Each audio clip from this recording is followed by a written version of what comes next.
Morning everyone.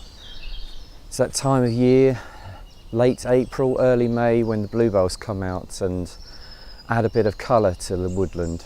Normally it looks sort of fairly similar year round, mostly greens, but you get this lovely splash of colour.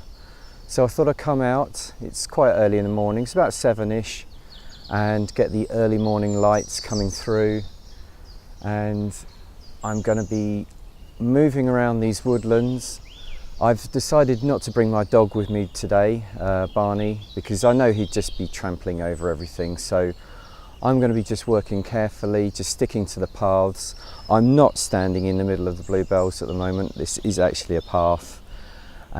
So yeah, I'm going to shoot mostly on long lenses to get that compressed perspective and look for interesting trees and shooting through things, and coupled with the new growth of the leaves, you get that lovely sort of electric green of the new beech leaves.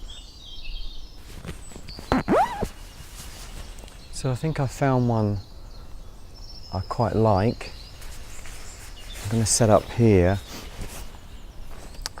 There's a really tall, straight birch tree, and it's on its own, so it looks good. There's a shaft of light coming through which I'm going to expose for, so hopefully everything else will be quite a bit darker.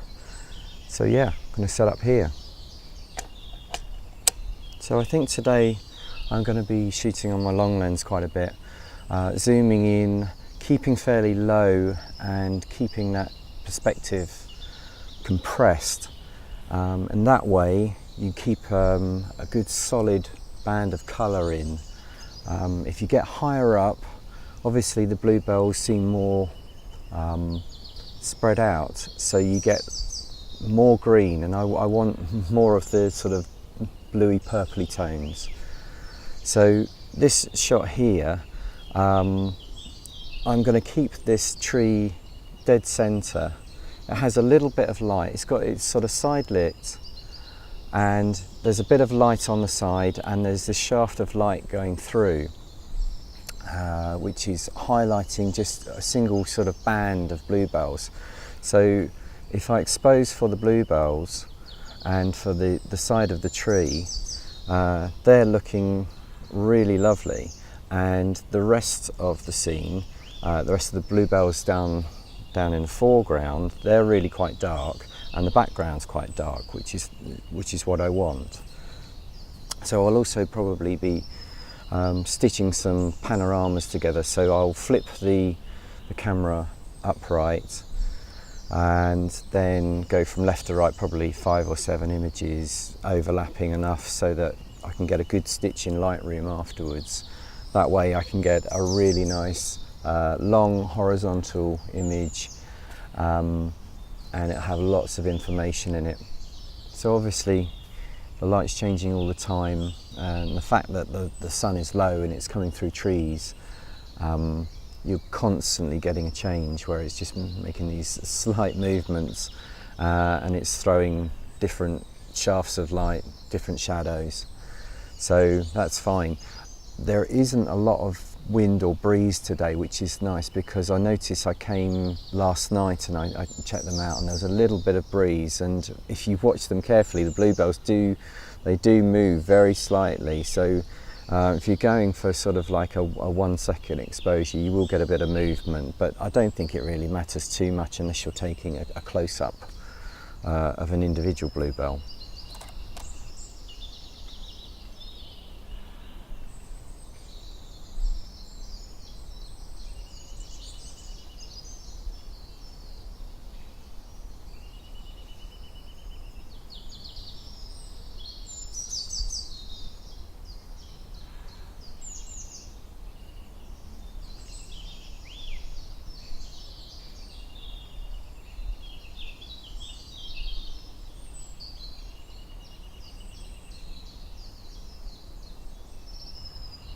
Right, I think I'm going to stick the polarizer on and see if that intensifies the colour anymore.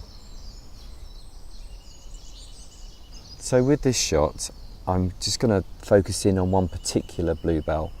It's got a nice dark background because it's in front of an oak tree trunk, so it's singled out quite nicely. There's another oak to the right, and so it's quite simple. The two oaks come down quite nicely and meet kind of like that at the bottom, so they make quite a nice shape, and it's just fairly simple really. I'm shooting ISO 100 f4 1/8 of a second with the polarizer on, so yeah. And take 2 or 3 because when you zoom in you can see that the bluebell is moving a little bit, so I want it obviously dead sharp.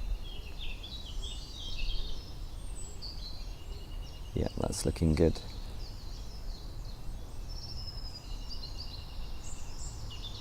Cool.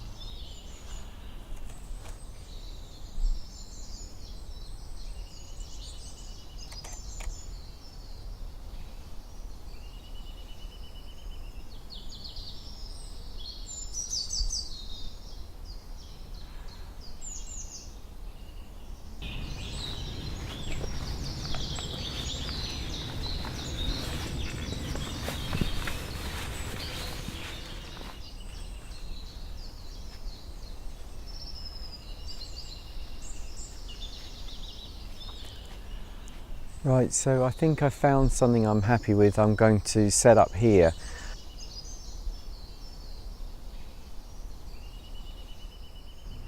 Yeah, so my shot for this is going to be upright.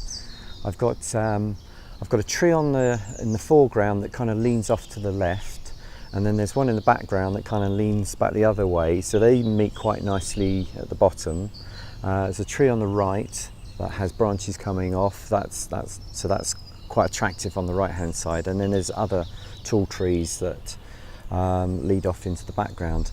What's nice about this particular spot here is that I've got a bit of room to move back, and because you've got a couple of paths that kind of come in, I've got a bit of space, so it makes for a good long shot. I'm also going to go in afterwards and get a shot on a wider lens and just compare the two.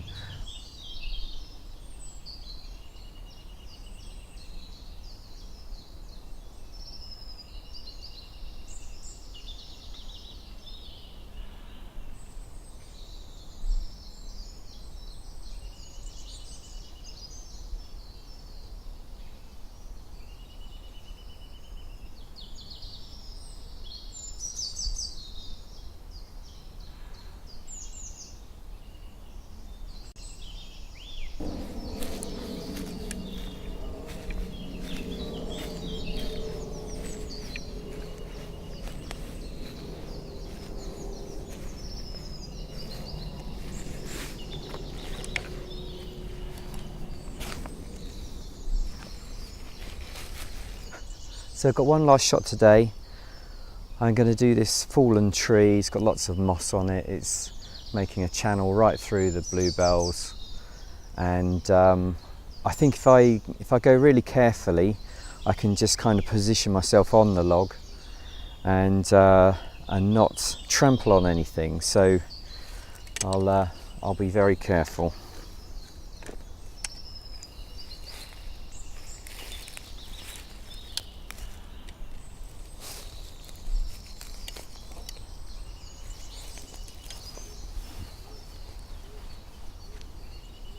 Because there's such a massive depth of field here with this fallen tree trunk, I've focus stacked a little bit, so if I need to, I can always merge them in post, and I will stick the image up.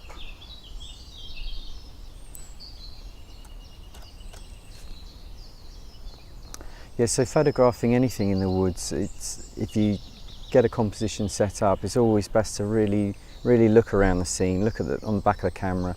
If there's any really annoying elements, then you need to sort of move your position a little bit, because you'll always have stray branches and bits of foliage coming up that can take your eye away from the image, so you constantly have to sort of readjust a little bit.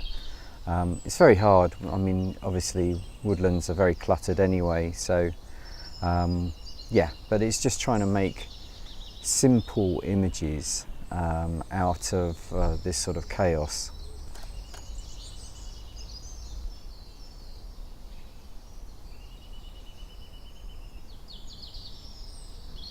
So lastly, there's a Facebook group I want to plug. It's called Landscape Photography on YouTube UK, and if you go there, you'll find lots of photographers that go out photographing landscapes and seascapes and all around the UK, and they will film themselves and vlog their trips. So there's lots of really good stuff on there. I watched a really good film by a guy called Jamie Gillies, I think his name is. I'll put a link up, and he put out a film on Glencoe earlier this week, and I watched that and it was excellent, so little plug for him. And lastly, thank you so much for watching my vlog today. If you liked it, please give us a thumbs up and subscribe if you haven't already done so. And I will be back next week. I might even get out my 5x4 film camera. I've been thinking about doing this. I've been watching a guy called Ben Horn in the US, and he shoots a lot of large format film, so I might dig mine out. I've still got some film in the fridge actually. It's well expired, but I'm going to give it a go. I might come out and do the Bluebells on some 5x4, and I have a couple of sheets of colour left, but I think I've mostly got black and white. So I'm going to do Bluebells in black and white. How cool is that? Anyway, thanks very much. Cheers.